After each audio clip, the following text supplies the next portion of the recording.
Well, it is dumping day in southwestern Nova Scotia, the last Monday of November, typically the official start of the commercial lobster season in that part of the province.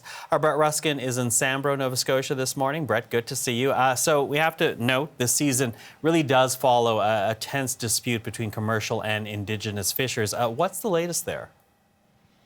Well, the latest, Michael, is that, again, this is the start of dumping day for parts of southwestern Nova Scotia. So I'm here in Sambro, Nova Scotia, and, we'll talk about the dispute, obviously, between First Nations and commercial lobster fishermen in a couple of moments. But really, the story today, right now, as of a couple of minutes ago, really was the festive atmosphere that we saw here on the wharf, as well as at wharfs all along the coast between Halifax and Shelburne. This is a region of the kind of major southwestern Nova Scotia lobster fishery. This is the largest and most lucrative single fishery in Canada, and so there is lots of money to be made. There are lots of people whose livelihoods depend on the opening of this lobster season.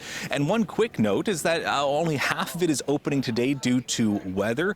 The area from Shelburne, kind of further south and southwest around Yarmouth, Digby, those areas along there, won't open until at least Wednesday because of some weather that's moving in that's going to impact that region. It'll move into this region later on today into the evening as well. But as of today, this part is opening up. But again, that area there, that is the area that we saw that dispute, and that is where the moderate livelihood fishery is taking place with Sipekne'katik First Nation. Michael.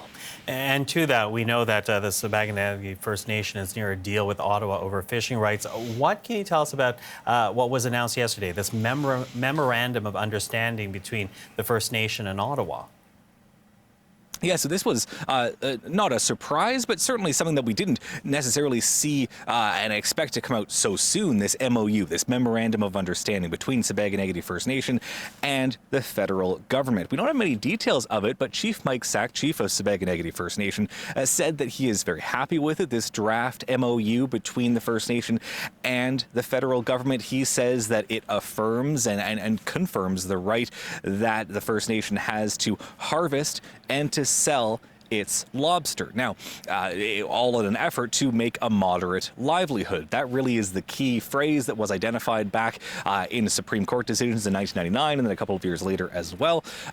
As to what moderate livelihood means, that is still undefined. That is still something that needs to be worked out between the federal government and First Nations.